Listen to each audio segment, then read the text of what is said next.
Shalom everyone from the Integral House of Israel. I'm going to be reading today the 6th Aliyah from Parasha Vayetzei. I'll be reading today from the book of Genesis, chapter 31, verses 17 through 42. So Jacob put his wives and children on camels, and he drove all his livestock in front of him. He packed all the belongings he had acquired in Paddan Aram and set out for the land of Canaan, where his father Isaac lived. At that time they left.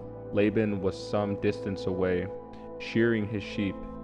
Rachel stole her father's household idols and took them with her.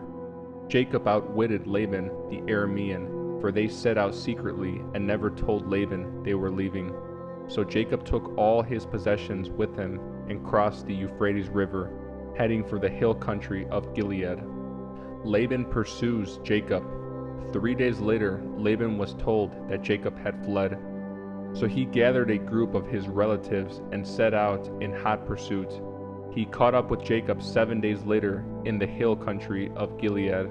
But the previous night, God had appeared to Laban the Aramean in a dream and told him, "I'm warning you, leave Jacob alone." Laban caught up with Jacob as he was camped in the hill country of Gilead, and he set up his camp not far from Jacob's. "What do you mean by deceiving me like this?" Laban demanded. "How dare you drag my daughters away like prisoners of war? Why did you slip away secretly? Why did you deceive me? And why didn't you say you wanted to leave? I would have given you a farewell feast with singing and music, accompanied by tambourines and harps. Why didn't you let me kiss my daughters and grandchildren and tell them goodbye? You have acted very foolishly. I could destroy you, but the God of your father appeared to me last night and warned me, 'Leave Jacob alone.' I can understand your feeling that you must go, and your intense longing for your father's home. But why have you stolen my gods?" "I rushed away because I was afraid," Jacob answered. "I thought you would take your daughters from me by force. But as for your gods, see if you can find them, and let the person who has taken them die. And if you find anything else that belongs to you, identify it before all these relatives of ours, and I will give it back." But Jacob did not know that Rachel had stolen the household idols.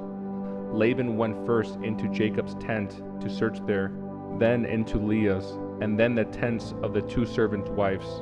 But he found nothing. Finally, he went into Rachel's tent, but Rachel had taken the household idols and hidden them in her camel saddle, and now she was sitting on them. When Laban had thoroughly searched her tent without finding them, she said to her father, "Please, sir, forgive me if I don't get up for you. I'm having my monthly period."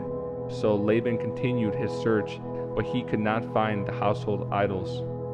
Then Jacob became very angry, and he challenged Laban. "What's my crime?" he demanded. "What have I done wrong to make you chase after me as though I were a criminal? You have rummaged through everything I own. Now show me what you found that belongs to you.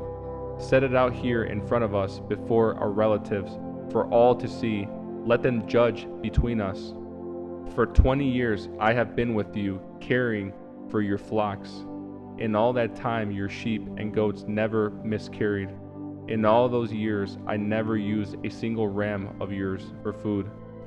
If any were attacked and killed by wild animals, I never showed you the carcass and asked you to reduce the count of your flock. No, I took the loss myself. You made me pay for every stolen animal, whether it was taken in broad daylight or in the dark of night. I worked for you through the scorching heat of the day and through the cold and sleepless nights. Yes, for 20 years I slaved in your house. I worked for 14 years earning your 2 daughters, and then 6 more years for your flock, and you changed my wages 10 times. In fact, if the God of my father had not been on my side, the God of Abraham and the fearsome God of Isaac, you would have sent me away empty-handed. But God has seen your abuse and my hard work. That is why he appeared to you last night and rebuked you.